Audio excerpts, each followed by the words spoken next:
Welcome to Copilot Podcasts. You know that moment when you're watching a movie and suddenly the character looks right at you and says, "Yay, I know you're watching this"? Well, today we're diving into the master of that art, Deadpool's genius meta humor and how it's completely changing the game in modern cinema. Oh, and what a game changer it is. The way Deadpool breaks the fourth wall isn't just about making jokes, it's revolutionizing how audiences engage with superhero films. Right? And I mean, we're talking about a character who literally uses Wolverine's skeleton as a weapon while humming NSYNC's Bye Bye Bye. That's some next level meta commentary right there. That scene is actually fascinating because it shows how Deadpool's meta humor works on multiple levels. According to recent interviews, even Logan's co-writer Michael Green found it hilarious and complimentary to the original film. Wait, really? The original writer was okay with them basically using his dramatic ending as a comedy prop? Yeah. Green actually said he was warned about the scene beforehand and still wasn't prepared for how far they'd take it, but he saw it as a compliment to Logan's legacy. That's incredible. You know, it makes me think about how Deadpool's approach to humor is really unique in the superhero genre. Absolutely. And you know what's interesting? The history of fourth wall breaks in cinema actually goes way back to Charlie Chaplin in silent films. No way. So Deadpool's carrying on quite a tradition there. Exactly. But what makes Deadpool different is how he integrates it consistently into the narrative. It's not just occasional moments, it's fundamental to his character. And the audiences absolutely love it, right? I mean, these movies are breaking records. They do. The latest film has become the highest grossing R-rated movie globally. But what's really fascinating is how the humor actually serves as a form of liberation. Liberation? How so? Well, according to recent analysis, Deadpool's meta-humor allows the films to break free from traditional superhero movie constraints. It's like he's giving voice to what audiences are thinking. That's such an interesting way to look at it. It's almost like he's the audience's representative inside the movie. Exactly. And Ryan Reynolds and director Sean Levy have talked about how carefully they craft these moments. They're not just throwing in random jokes. Oh, really? Tell me more about that. According to recent interviews, about 95% of what we see, including the alt jokes, is actually scripted in advance. It's a very deliberate process. That's surprising. I would have thought there was more improvisation. You'd think so, right? But they're very careful about building these layers of meta commentary.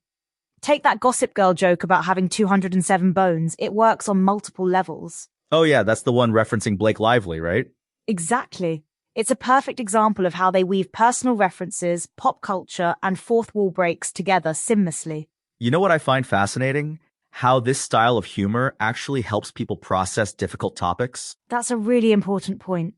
Research has shown that dark humor, which Deadpool excels at, can actually serve as a coping mechanism for dealing with difficult subjects. So it's not just about making people laugh, it's actually therapeutic in a way?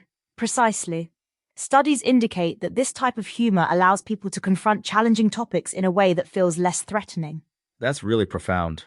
It's like he's not just breaking the fourth wall, he's breaking down barriers for the audience, too. And you know what's interesting?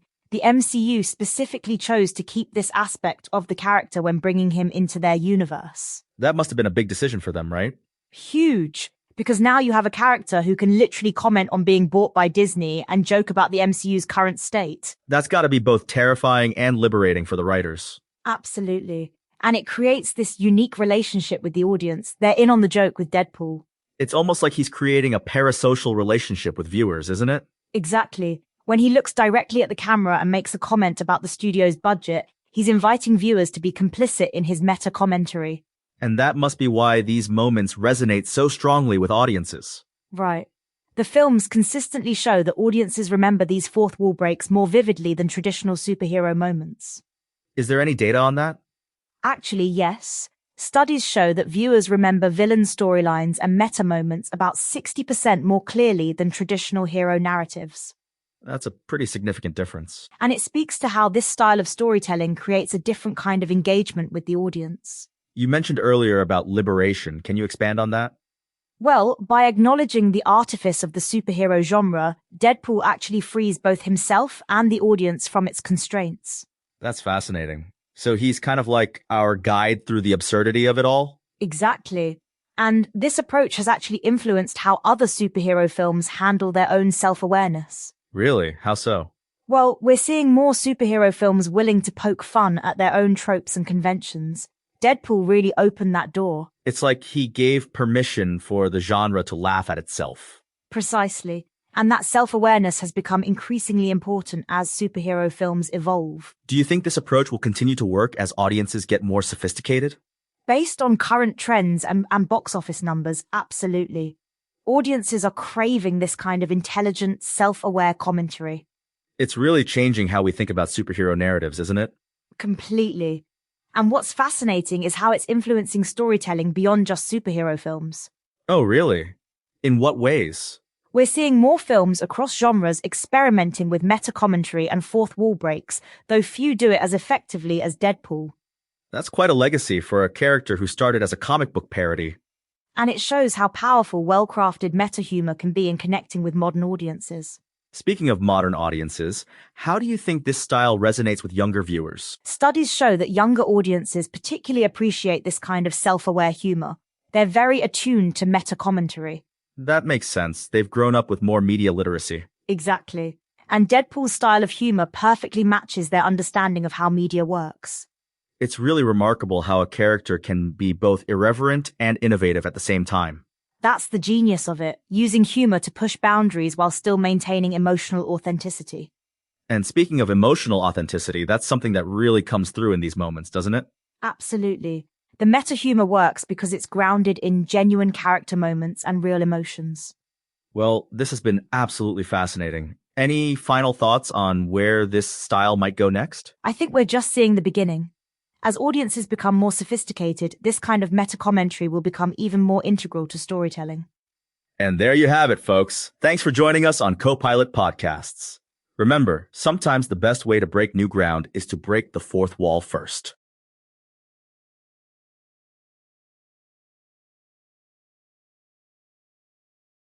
Welcome to Copilot Podcasts. You know that moment when a character in a movie knows they're in a movie? Well, today we're diving into the ultimate fourth wall breaker himself, Deadpool, and specifically how he manages to lose arguments while still winning our hearts with his meta humor and pop culture riffs. Oh, this is going to be fun. I mean, we're literally talking about a character who knows he's being talked about on a podcast right now. According to recent search results, Deadpool's meta humor has actually evolved significantly since his first film appearance. What's fascinating is how it's become more sophisticated over time. Absolutely. You know, in Deadpool and Wolverine, there's this brilliant moment where he literally says, "Welcome to the MCU. You're joining at a little bit of a low point." That's not just a joke, it's a commentary on the current state of superhero films. Wait, he actually says that in the movie? He does. And what's even more interesting is how these fourth wall breaks serve multiple purposes. They're not just funny, they're often used to address real industry issues. Like what? Well, take the line about Disney making Hugh Jackman do this until he's 90. It's funny, sure, but it's also commenting on Disney's tendency to keep profitable franchises going. That's fascinating. And I noticed there's often this layer of self-awareness about the business side of things. Exactly. In fact, according to the search results, one of his most memorable fourth wall breaks was asking whose balls he had to fondle to get his own movie, rhyming with Pulverine. I remember that. But what makes these jokes work so well? Well, research shows that this kind of meta-humor actually helps audiences process complex industry changes, like when Deadpool references the Disney-Fox merger. Speaking of industry changes, let's talk about that Gossip Girl joke in the new film. Ah, yes. 206 bones in the human body, 207 if I'm watching Gossip Girl. It's brilliant because it works on multiple levels. It's both a reference to Ryan Reynolds' real-life marriage to Blake Lively and a meta-commentary on celebrity culture. That's actually pretty clever, and it seems like these jokes are getting more layered over time. They really are.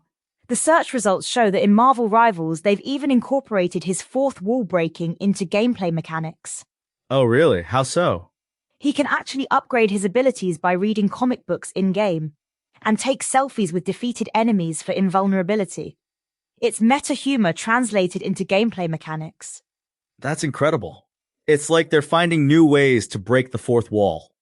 And what's fascinating is how this affects audience engagement.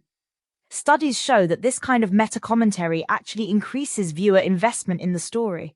But doesn't it risk taking people out of the moment? That's the brilliant paradox. Research indicates that by acknowledging the artificial nature of the medium, it actually makes the experience feel more authentic. Like when he directly addresses the audience? Exactly. And in Deadpool and Wolverine, there's a moment where he literally comments on the TVA storyline as a metaphor for Disney's acquisition of Fox. That's pretty bold, calling out your own studio like that. But that's what makes it work. The search results show that audiences respond positively to this kind of corporate self-awareness. It's like he's the voice of the audience in a way. Precisely. And according to recent studies, this kind of meta-commentary actually helps process real-world media consolidation. But how do they keep it fresh? Doesn't it risk becoming predictable? That's where the pop culture riffs come in. They keep evolving the references to stay current. Like what? Well, in Marvel Rivals, he makes references to everything from Final Fantasy VII to K-pop, keeping the meta humor contemporary and relevant. That's fascinating. So it's not just about breaking the fourth wall, it's about staying culturally relevant. Exactly. And the research shows this approach has been incredibly successful. The first Deadpool movie was one of the highest-grossing R-rated films ever. Speaking of success, what about the criticism that sometimes meta-humor can undercut serious moments? That's actually addressed in the character's design. The search results show that Deadpool's humor often serves as commentary on genre conventions themselves. Can you give an example? Sure. When he comments on Disney bringing Hugh Jackman back, he's actually critiquing the industry's reliance on familiar faces. That's pretty meta, using meta-humor to critique meta-humor. And it works because it's self-aware about being self-aware. The studies show this kind of layered commentary resonates particularly well with younger audiences. Let's talk about the upcoming film. What are some theories about how they'll handle the meta aspects? Well, according to recent reports, the post-credits scene is supposedly mind-blowing, with Rob Liefeld himself hinting at something unprecedented. Really? That's intriguing. Yes, and there are theories about potential multiverse cameos that could push the meta-commentary even further. But how do they balance all this with telling an actual story? That's where the skill comes in. The meta elements actually serve the narrative by commenting on the nature of storytelling itself. Can you elaborate on that? Well, when Deadpool acknowledges he's in a movie, it actually heightens the stakes because he knows the conventions he's supposed to follow or break. That's really interesting. It's like he's using genre awareness as a superpower.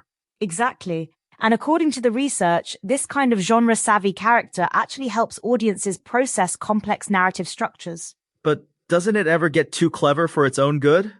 That's actually addressed in the character himself. He often loses arguments despite being genre-aware, which keeps him relatable. So the failures are part of the charm? Absolutely. The search results show that audiences connect more with a character who can be both self-aware and fallible. That makes a lot of sense. It keeps him human despite the superhuman awareness. And that's really the key to why these meta moments work so well. They're grounded in genuine character moments. Speaking of character moments, what about the interaction with other characters who don't break the fourth wall? That's where some of the best humor comes from. Like in Marvel Rivals, where other characters react with complete confusion to his meta references. Can you give an example? Sure, there's a moment where he references the TVA from the Loki show to Loki himself, who has no idea what he's talking about. That's hilarious. It's like he's the only one who knows he's in a larger media universe. Exactly. And studies show this kind of meta-awareness actually helps audiences navigate complex shared universes. It's like he's our guide through the chaos. That's a perfect way to put it. He's both participating in and commenting on the story simultaneously. Well, this has been fascinating. Any final thoughts on where this kind of meta-commentary might go next? Based on the research, we're likely to see even more sophisticated forms of meta-commentary as audiences become more media literate. So Deadpool was just the beginning? Exactly. He showed that audiences can handle and even prefer this kind of complex, self-aware storytelling. Well, that brings us to the end of today's episode of Copilot Podcasts. Remember, folks, sometimes losing an argument while breaking the fourth wall is actually winning at life. Thanks for listening.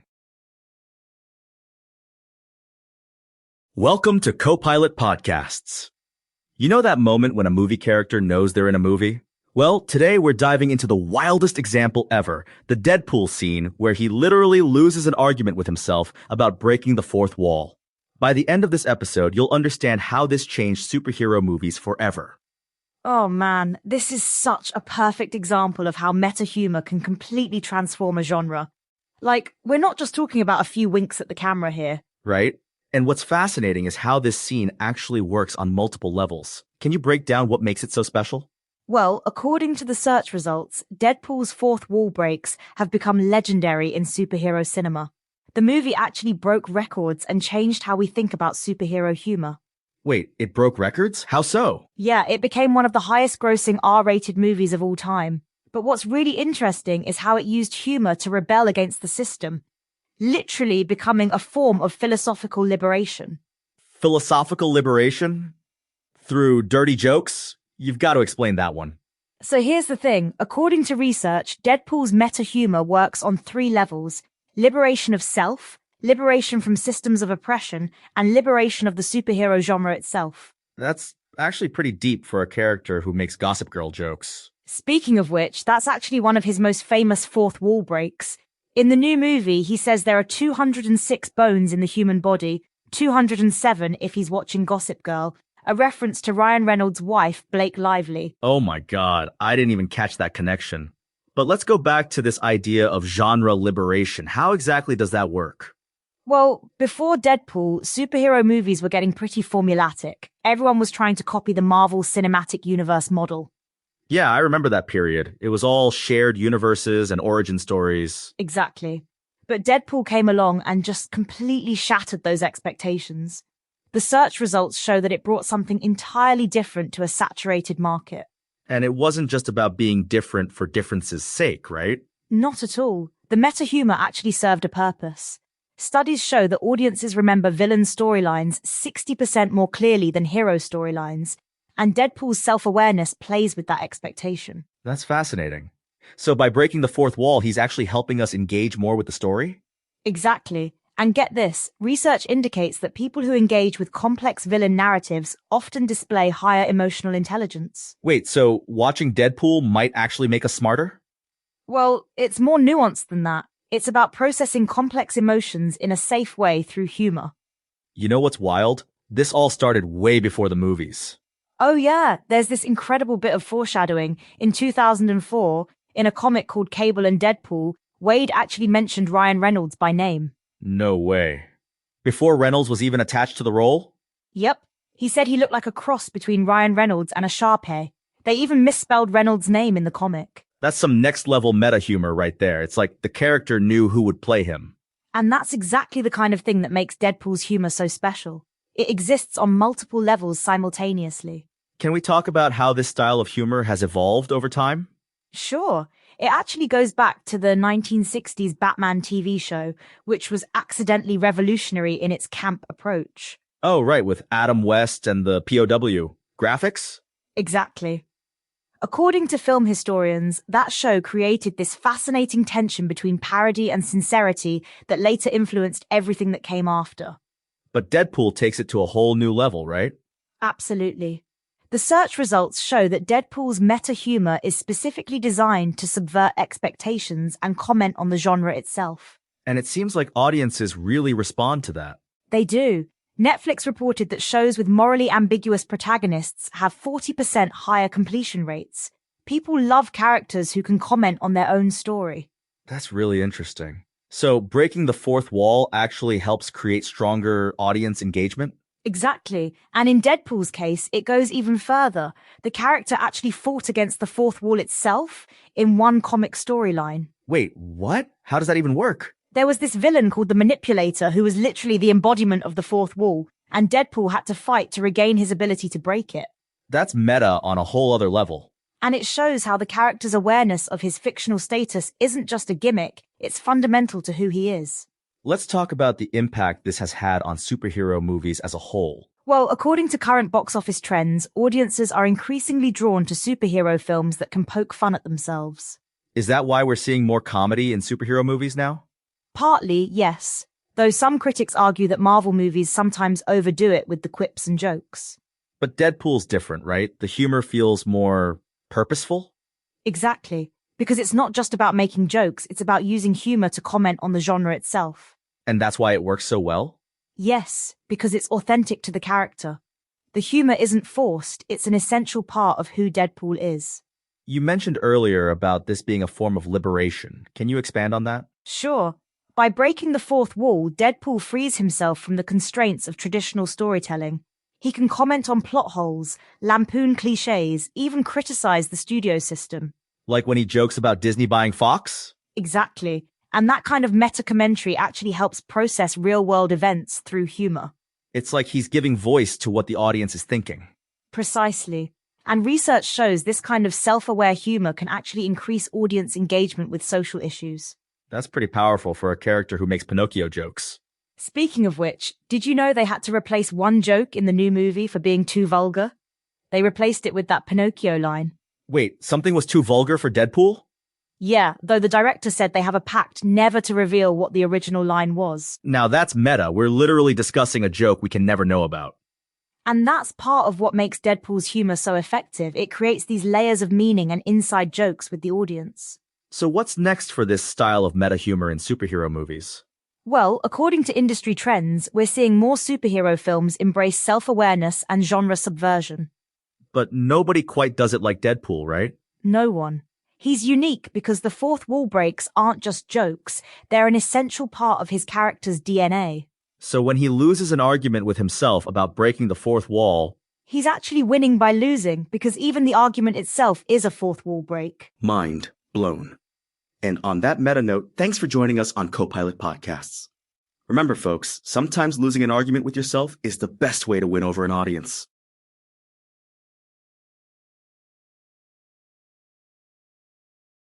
Welcome to Copilot Podcasts.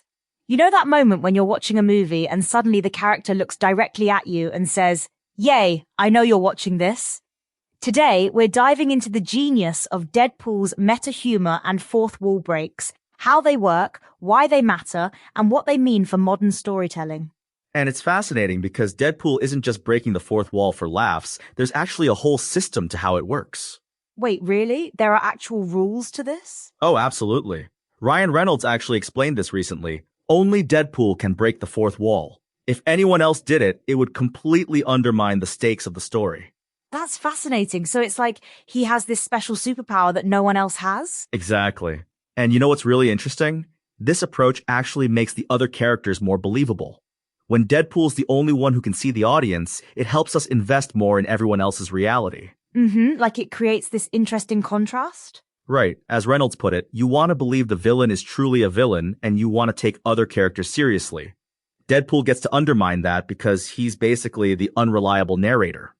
You know what's wild? I heard there's this whole science behind how this kind of humor actually affects our brains. There is. According to recent research, our brains actually light up more intensely when we're watching these meta moments. It's like this perfect mix of fear and pleasure responses. That's incredible. And it seems like they're really leaning into this with the new movie, right? Oh yeah, just look at that opening scene with the NSYNC Bye Bye Bye dance number. It's completely meta, completely absurd, and absolutely perfect for the character. Wait, tell me about that dance scene. I heard there's actually a pretty cool story behind it. Yeah, so they brought in this professional dancer, Nick Pauli, who didn't even know what he was auditioning for at first. They just told him to learn the Bye Bye Bye dance. No way. They kept it that secret? Completely. He only found out it was for Deadpool when he showed up to try on the costume. Talk about meta, even the behind-the-scenes stuff has layers of secrecy and revelation. You know what I find really interesting? How Deadpool uses these fourth wall breaks to actually comment on the whole superhero genre itself. That's actually one of the most brilliant aspects of it. The character essentially becomes this vehicle for critiquing and transforming superhero storytelling conventions. Like that line about Disney making Hugh Jackman do this until he's 90. Exactly. And what's fascinating is how these jokes actually serve multiple purposes. They're funny, yes, but they're also commenting on the real-world business of superhero movies. And the audiences really respond to that, don't they? Absolutely. According to recent data, films focusing on these kinds of meta-aware characters have seen a 180% increase in revenue over the past decade. That's a huge jump. But I guess it makes sense. People want something different from their superhero movies now. And you know what's really interesting? Studies show that people who engage with these complex meta-narratives often display higher emotional intelligence. Wait, what? Higher emotional intelligence? How does that work? Well, it's because these meta moments force us to understand different perspectives and moral gray areas. We're processing complex emotions in a safe way through the humor. That's fascinating. So it's not just about the jokes, it's actually helping us develop as people? Exactly. And Deadpool does this brilliantly by using what's called subversion of expectations. While most superheroes maintain this serious demeanor, he gleefully breaks every convention. And I've noticed he often uses these moments to point out real problems too. Right. The humor becomes this vehicle for social commentary. Columbia University found that exposure to these complex narratives actually increases people's engagement with social issues. That's pretty powerful stuff for what some people might dismiss as just silly jokes. And you know what's really interesting? The timing of these fourth wall breaks is incredibly strategic. How so? Well, they often come at moments of high tension or dramatic revelation. It's like a pressure valve that releases just enough tension to keep the audience engaged. That makes so much sense. It's like they're playing with our expectations in a really calculated way. Exactly. And what's fascinating is how they maintain this balance. Too many fourth wall breaks and it becomes gimmicky. Too few and you lose that special connection with the audience. Speaking of balance, I heard there's actually some controversy about these meta moments. Yeah, some critics worry that too much meta humor can undercut the emotional stakes of a story. But Deadpool actually proves the opposite. How does that work? Well, by acknowledging the artifice of the movie, it actually makes the genuine emotional moments hit harder. It's like saying, yes, this is a movie, but these feelings are real. That's really clever. It's like they're using self-awareness to actually deepen the emotional impact. And you know what's really interesting? This approach has actually influenced how other movies handle humor now. Really? How so? Well, we're seeing more films that play with audience expectations and genre conventions, though not quite to Deadpool's extent. It's opened up new possibilities for storytelling. That's fascinating. Do you think this trend is going to continue? Based on the box office projections for the new movie, between $200 and $239 million opening weekend, I'd say audiences definitely aren't tired of it yet. Those are some impressive numbers. And what's really interesting is how they're using this meta approach to actually bring different universes together now. Right, like with the whole MCU integration? Exactly. Deadpool's awareness of being a character actually makes him the perfect bridge between different movie universes. He can literally comment on the corporate mergers that make these crossovers possible. That's mind-bending when you think about it, using the character's self-awareness to actually explain real-world business decisions. And it works because they've established such clear rules about how this all functions. Only Deadpool can break the fourth wall, which makes him unique in this universe. It's like he's got this special superpower that actually makes everyone else's story more meaningful. Precisely. And that's really the genius of it. By having one character who can step outside the story,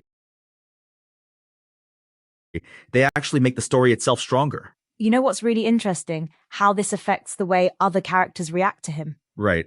As Hugh Jackman put it, from Wolverine's perspective, Deadpool's fourth wall breaks are just another layer of annoying crap he has to deal with. That's hilarious. So even the way other characters perceive his fourth wall breaks stays within character? Exactly. They just think he's crazy, which adds another layer to the whole meta-narrative. This is all so intricate. It's like they've created this perfect system for breaking rules while actually following deeper rules. And that's really what great storytelling is about, knowing which rules to break and which ones to follow. So what do you think this means for the future of superhero movies? Well, I think Deadpool has shown that audiences are ready for more sophisticated storytelling. They want their entertainment to be both fun and smart.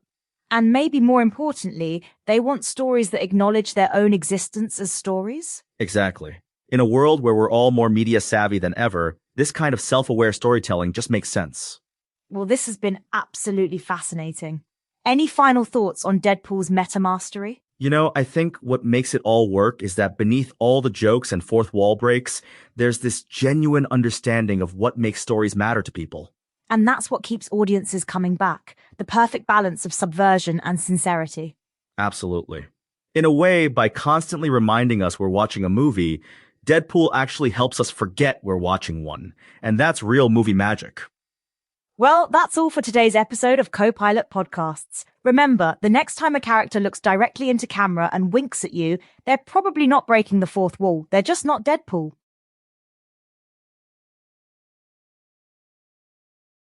Welcome to Co-Pilot Podcasts. You know that moment when a character knows they're in a movie?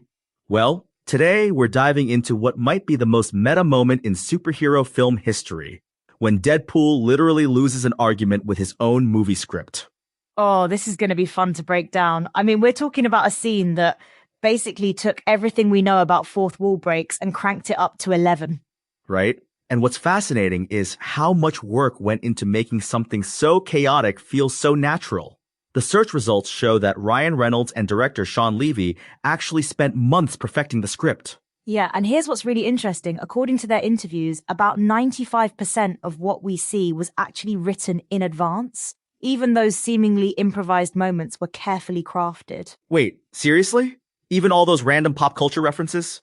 Absolutely. They had to balance the chaos with careful planning.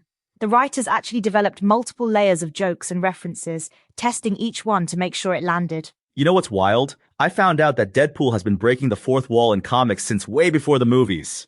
Like, there's this amazing bit from 2004 where he actually mentions Ryan Reynolds. Oh my god, yes!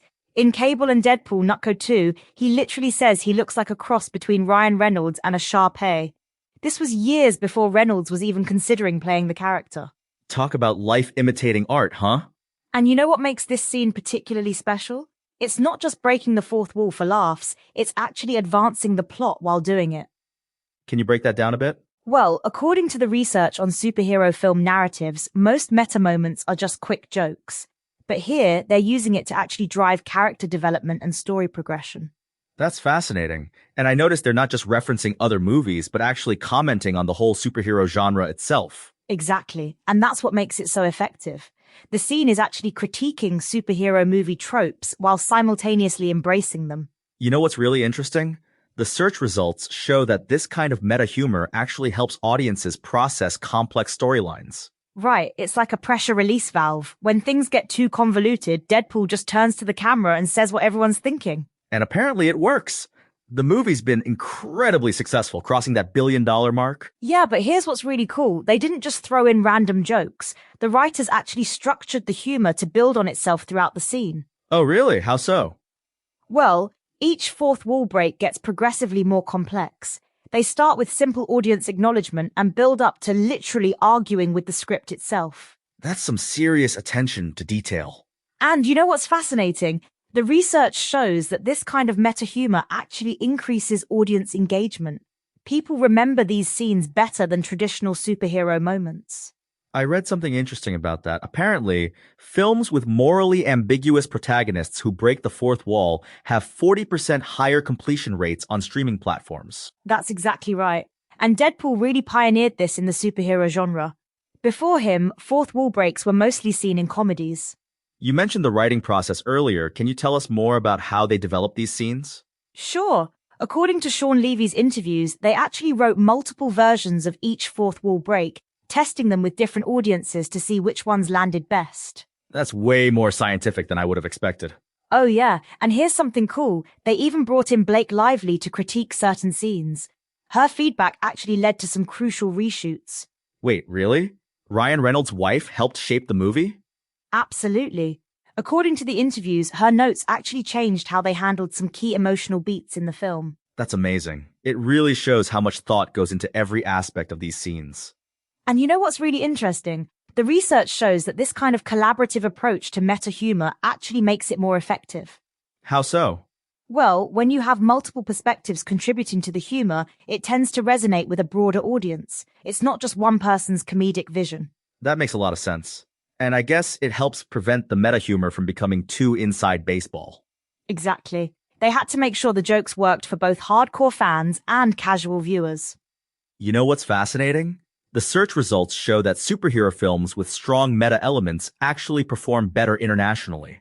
That's right. Because even if some specific references don't translate, the basic concept of breaking the fourth wall is universal. It's like a global language of comedy. And what's really cool is how they use this universal appeal to tackle more complex themes. The meta humor isn't just for laughs, it's often making deeper points about storytelling itself. Can you give us an example?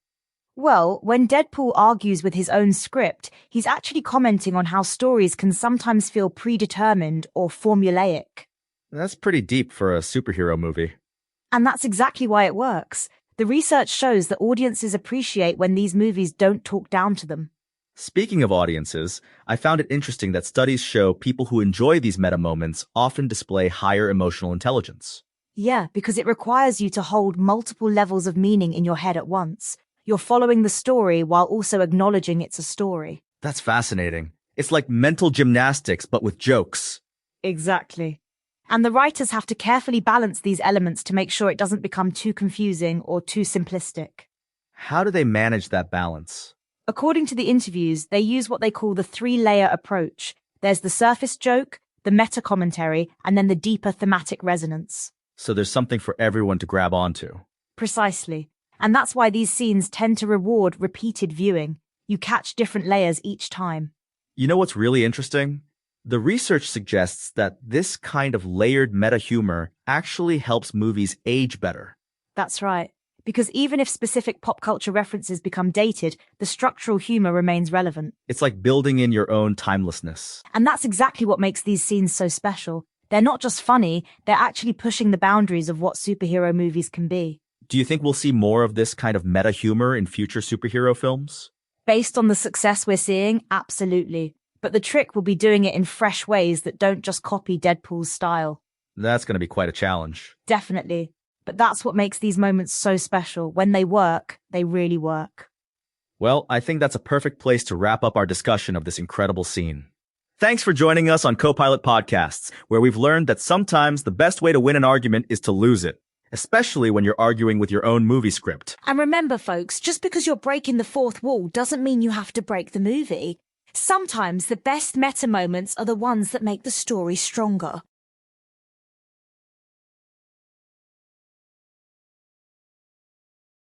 Welcome to Copilot Podcasts. You know that moment when a movie character looks directly at the camera and you think, wait, did they just... Today, we're diving into the mind-bending world of Deadpool's meta-humor, where the fourth wall isn't just broken, it's absolutely shattered. Oh, and what a glorious shattering it is. The search results show that Deadpool's approach to breaking the fourth wall is actually quite strategic. Strategic? How so? Well, according to Ryan Reynolds himself in a recent Vanity Fair interview, there are very specific rules about who gets to break the fourth wall in these movies. Wait, there are actual rules for this? Absolutely. Reynolds explained that Deadpool is the only character allowed to break the fourth wall. If everyone did it, you'd lose the stakes of the story. That actually makes a lot of sense. Right? You want to believe the villain is truly villainous, that the other characters are genuine. Deadpool gets to undermine that because he's essentially our unreliable narrator. And boy, does he undermine it. The latest film is practically drowning in meta references. According to the search results, there are over 100 different Easter eggs and meta references in the new movie alone. 100? That's excessive even for Deadpool, isn't it? Well, it starts right from the beginning. He literally hums along with the Marvel Studios fanfare. No way. Yes way. And it gets better. There's this amazing scene where he's interviewing at the Avengers compound. Oh, I heard about this. With Happy Hogan, right? Exactly. And the office is packed with Marvel Easter eggs, Tony Stark's arc reactor, Captain America trading cards, even a Forbes magazine with pepper pots on the cover. That's some serious attention to detail. But here's what's really fascinating. They're using Deadpool's meta humor to actually process real-world events. What do you mean? Well, the movie directly addresses Disney's purchase of Fox in 2019. Deadpool acknowledges that his third movie might not have happened because of it. So he's basically our guide through this whole corporate merger situation? Exactly. And who better to do it than the character who can literally talk to the audience about what's happening? It's kind of brilliant when you think about it. And it works because they keep it contained. Hugh Jackman even joked about it, saying Deadpool's brain is like a half-baked omelet. Speaking of Jackman, how does Wolverine deal with all this fourth wall breaking? According to Jackman, it's just another layer of annoying stuff he has to put up with, which is perfect for their dynamic. The straight man to Deadpool's chaos. And that contrast is crucial. The director, Sean Levy, said it's what sets this movie apart from previous X-Men or Deadpool films. You know what's interesting? This isn't just about being funny. It seems like there's actual thought behind how they use this meta humor. Oh, absolutely. The search results show that Deadpool's humor often revolves around subverting traditional superhero tropes and expectations. Can you give an example? Well, there's this great moment from the earlier films where he says, Deadpool, that sounds like a f***ing franchise. Ha! Talk about prophetic. Right? And now it's one of the highest grossing R-rated franchises ever. The latest film made $1.3 billion worldwide. That's incredible for an R-rated film. And it's not just about the money. The meta humor actually serves a deeper purpose. How so? According to psychological studies, engaging with this kind of complex narrative actually increases people's cognitive complexity and moral reasoning. Wait, so watching Deadpool makes us smarter? In a way, it helps us process complex ideas through humor. Think about how he handles the whole Disney-Fox merger. Using comedy to make sense of corporate consolidation. That's actually pretty clever. And it goes even further. The movie is filled with references that reward longtime fans while still being accessible to newcomers. Like what? Well, there's this brilliant moment where they reference Blake Lively, Ryan Reynolds' real-life wife, through a Gossip Girl joke about having 207 bones. That's oddly specific. Exactly. It works on multiple levels. It's funny even if you don't know the reference, but it's extra rewarding if you do. It's like they're letting the audience in on the joke. That's what makes Deadpool's meta humor so effective. It creates this sense of intimacy with the audience. Like we're all in on it together. Precisely. And according to the search results, that's why his scenes have such high completion rates on streaming. People feel connected to the character. So what does this mean for future Marvel movies? Well, interestingly, Reynolds has said he has ideas for future appearances, but none of them center on Deadpool as the main character. Really? Why not? He believes Deadpool works best as a supporting or ensemble player now. He said centering Deadpool again would feel iterative. That's surprisingly self-aware. Meta even in real life. But he did say he wants to keep pairing Deadpool with Wolverine in some way. Can't blame him. That chemistry clearly works. And it works because they maintain that balance. Wolverine stays grounded while Deadpool gets to be, well, Deadpool. It's like the straight man and the comedian in a classic comedy duo. Exactly. And that dynamic allows the meta humor to work without undermining the entire story. So what's the future of meta humor in superhero movies? Based on the success we're seeing, I think we'll see more of it, but hopefully following Deadpool's example of using it strategically. Breaking the fourth wall without breaking the movie. Precisely. It's about finding that sweet spot between self-awareness and storytelling. Well, I think we've found our sweet spot for today's episode. Should we break the fourth wall one last time and say goodbye to our listeners? Let's not. We're not Deadpool after all. We have to follow the rules. Fair point. Though I bet he'd appreciate the irony of us discussing meta humor while refusing to be meta ourselves. And on that perfectly paradoxical note, thanks for joining us on Copilot Podcasts. Remember, sometimes the best way to understand something is to let it make fun of itself. Welcome to Copilot Podcasts. You know that moment when you're absolutely right in an argument but somehow still lose? Well, imagine being Deadpool, the only superhero who can tell the audience he's losing while he's losing. Oh, and he does it with style, doesn't he? The way he breaks the fourth wall while getting his arguments demolished is just chef's kiss. According to the latest film, he even manages to lose arguments while literally holding Wolverine's adamantium bones as weapons. Yeah, and you know what's fascinating? The search results show that in Deadpool and Wolverine, there was actually one joke so vulgar they had to replace it. Wait, what? In a Deadpool movie? Something was too vulgar? Right, they replaced it with a line about Pinocchio shoving his face up Deadpool's... Well, you get the idea. And that was the clean version? The director, Sean Levy, actually said they made a pact to take the original line to their graves. That's hilarious. But let's talk about how Deadpool uses meta humor when he's losing arguments. Well, according to recent analysis, Deadpool's fourth wall breaks serve multiple purposes. They're not just funny, they're actually a form of narrative control. How so? See, when he's losing an argument, he'll often turn to the audience and make a pop culture reference that completely derails the serious moment. Like in the new film where he references Gossip Girl while wielding Wolverine's bones? Exactly. He says there are 206 bones in the human body, 207 when he's watching Gossip Girl, a clever nod to Blake Lively, Ryan Reynolds' wife. That's brilliant. It's like he's using meta humor as a shield. And what's really interesting is how this approach has evolved. The search results show that in Deadpool and Wolverine, they've actually expanded the meta commentary. How so? Well, now he's not just breaking the fourth wall, he's commenting on Disney's acquisition of Fox, the state of the MCU, and even his own future in the franchise. Oh yeah, like when he tells Wolverine, welcome to the MCU, you're joining at a bit of a low point. Exactly. And that's actually a perfect example of how he uses meta humor to win even when he's losing. Can you break that down for us? Sure. By acknowledging the real-world context, in this case, the MCU's recent struggles, he's actually gaining the upper hand in the narrative. It's like he's saying, I might be losing this argument, but at least I know I'm in a movie. Precisely. And according to the research, this kind of meta-commentary creates a unique bond with the audience. How does that work? Well, when Deadpool breaks the fourth wall, he's essentially making the audience complicit in his jokes. We become part of his team. So even when he's losing an argument in the story, he's winning with the audience? Exactly. And the new film takes this to another level with references to everything from Henry Cavill to Kevin Feige.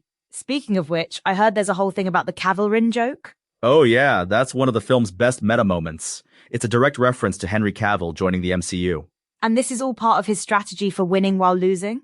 Absolutely. By constantly pulling back the curtain, he's actually controlling the narrative, even when he's getting beaten in the literal sense. You know, it's interesting how this relates to traditional comedy theory. Oh? How so? Well, there's this idea that humor often comes from subverting expectations, right? And Deadpool's basically turned that into an art form. The search results show that his humor specifically works by subverting superhero tropes. Like when he uses Wolverine's bones as props while making pop culture references? Exactly. It's taking something serious, literally a dead hero's remains, and turning it into a comedy prop. That's kind of dark when you put it that way. But that's exactly why it works. The darker the situation, the more impact the humor has. And I guess that's particularly relevant when he's losing an argument. Right. The worse things get for him, the more he leans into the meta humor. It's like his superpower is turning failure into entertainment. And according to the research, that's exactly what audiences connect with. We love seeing someone who can laugh at their own defeats. You know what's fascinating? The way this affects the other characters. Oh yeah, especially in the new film. The other characters have to deal with someone who keeps breaking reality while they're trying to have serious moments. Must be frustrating for them. That's part of the comedy. They're trying to win arguments while he's basically playing a different game entirely. It's like trying to play chess with someone who keeps eating the pieces and making Monopoly references. Perfect analogy. And the search results show that this approach has actually influenced other Marvel properties. Like She-Hulk breaking the fourth wall? Exactly. Though, interestingly, the comics explain their fourth wall breaking differently. Deadpool's is attributed to his insanity, while She-Hulk's is presented as an actual ability. So Deadpool's just crazy enough to be right about being in a movie? According to the Marvel Universe, yes. Which makes his argument losing even more interesting. He's technically right about everything meta, but still loses the actual arguments. That's kind of brilliant when you think about it. And it's why his humor works so well. He's simultaneously the most aware and least effective character in any scene. You know what this reminds me of? What's that? Ancient Greek theatre, where characters would sometimes break the fourth wall to comment on the play itself. Oh, wow. So Deadpool's basically continuing a theatrical tradition that's thousands of years old. Exactly. Though I doubt the Greeks had quite as many Gossip Girl references. You never know. Maybe Sophocles was a big Blake Lively fan. And on that note, I think we've successfully lost this argument while winning the audience over. Just like Deadpool would want. Though he'd probably make a joke about our podcast budget right about now. Well, we can't all afford Wolverine's bones as props. Thanks for joining us on Copilot Podcasts, where even our failed arguments are entertaining.